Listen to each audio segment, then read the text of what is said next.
matrix in mathematics is just a rectangular array of numbers.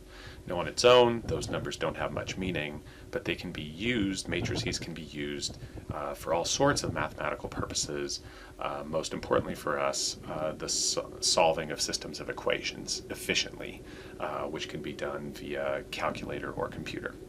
But first, we have to familiarize ourselves with matrices and how we describe them and operations involving them. So to start off with, we have to be able to accurately describe what the dimensions of a matrix are. And the way we do that is by counting the number of rows and reporting that by the number of columns. So in this first example here, we've got 2 rows and we've got 3 columns. So we would say that this is a 2 by 3 matrix. We can't say that is a 3 by 2 matrix. That would be what we have in the last example, where we have 3 rows by 2 columns. So it's extremely important that we be consistent in this, and we describe the number of rows, m, by the number of columns, n. So on this example here, we have 1 row with 2 columns, so we would say this is a 1 by 2 matrix. And then for this remaining example, we have 3 rows with only 1 column, so we would say that this one is a 3 by 1 matrix. So again, the first thing we've got to be able to do is describe the dimensions of a matrix accurately. Now, as I mentioned, matrices can be used to solve systems of equations. And there's generally 2 ways that you can take a system of equations and represent it in matrix form. One is using what's called an augmented matrix. This is one that we'll introduce here, but we won't really make use of in the long term. And so that's where we take the coefficients of our variables. So we have the coefficients in front of x and the coefficients in front of y are in this left-hand part of our matrix. And then we have these dots here that kind of separate the left-hand side of the equal sign from the right-hand side of the equal sign, the constants in the equation. And so those constants, the 8 and the 3 that we see in that system of equations, is written there in that right-hand column. So this is called the augmented matrix form. But again, we're not really going to be using this very much. We just need to be familiar with it. On the other hand, the one that we will be using ultimately to solve systems of equations is this, what we'll call AX equals B form, where this first matrix is the coefficients of our variables. You can see that it tracks with what we see there. 3 and -1 in the first column are the coefficients in front of x. 2 and 5 are the coefficients in front of y. Then we have that alongside a second matrix, so these 2 matrices are being multiplied, and we'll talk about that later on. So we have the variables in the matrix in order as they appear in the equation, so x and y. And then we have an equal sign, just like we have with an equation. And then we've got the constants that are on the far side of the equation, 8 and 3. So again, we'll refer to this as AX equals B form, and this is really what we'll be using when it comes to solving systems of equations using matrices. Now, stepping away from equations for a moment, equivalent matrices are matrices that have the same dimensions and all of their corresponding entries are the same as well.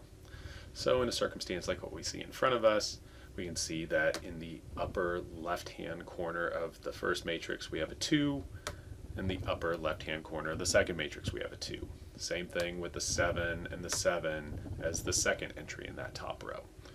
So -3 is the same in both. So if these 2 matrices are going to be equivalent, then what we see in this position and in this position must be the same. So what I can do is set 3y minus 2 equal to y squared, and so then I can solve this equation to figure out what values of y are available to us to make these matrices equivalent. So if we solve this equation, we can subtract the 3y and add 2 to both sides since it's a quadratic to get it equal to 0. So we'll have y squared minus 3y plus 2 equals 0. And so then we can factor this equation into y minus 2 and y minus 1. So we get 2 answers for y that are possible so that these matrices would be equivalent, 1 and 2. And then likewise for the x's, we can see here this lower left-hand entry and this lower left-hand entry must be the same in order for these matrices to be equivalent. So we can say that 6x equals 4x plus 12. So we can subtract 4x from both sides and get 2x equals 12, divide both sides by 2, and we get x equals 6. So really this has just been a vehicle for us to set up an equation or a couple of equations to solve for x and to solve for y. Matrices of like dimensions can be added or subtracted by just adding or subtracting their corresponding elements. So for example, I have a 3 by 2 matrix subtracting another 3 by 2 matrix. If they didn't have the same dimensions, I wouldn't be able to subtract them. And so then my resulting matrix is just going to be the result of subtracting all those corresponding pieces. So 5 minus negative 2, I get 7 as that upper left-hand entry, and then 4 minus 7 gives me negative 3. So that's going to be the top row of my solution matrix. And then I'm just going to repeat that process for all the remaining entries. So 0 minus negative 7 is 7, negative 5 minus 3 is negative 8, and then in the bottom row, 9 minus 8 is 1, negative 1 minus 11 is negative 12. So subtraction and addition, we just have to have like dimensions, and then we just add or subtract the corresponding entries. One simple type of matrix multiplication is when a matrix is multiplied by a scalar, or in other words, just a constant.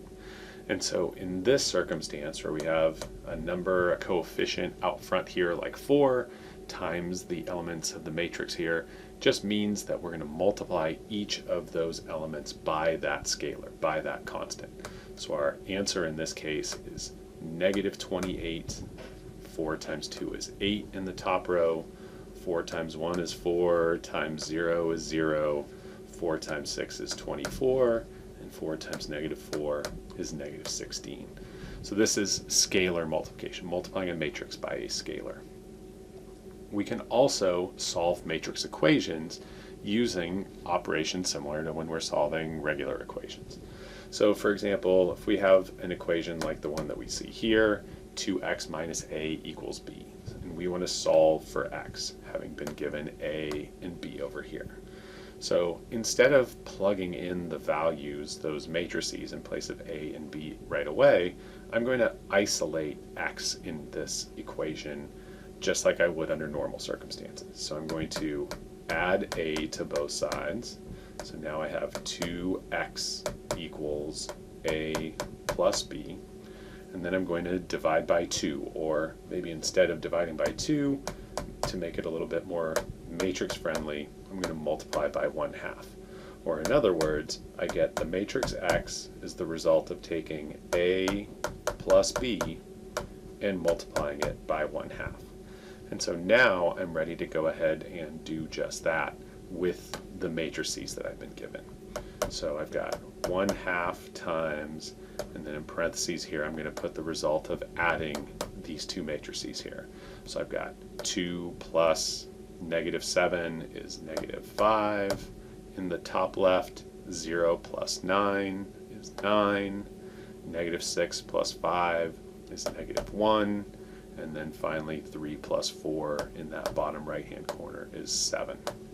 And so now I need to multiply each of those entries by 1/2 because I'm multiplying by this coefficient, by this scalar, just like we did up above. And so then the end result for x is negative 5/2, 9/2 in the top row, negative 1/2, and 7/2 in the bottom row. So that's the value, those are the entries into matrix X that make this equation work.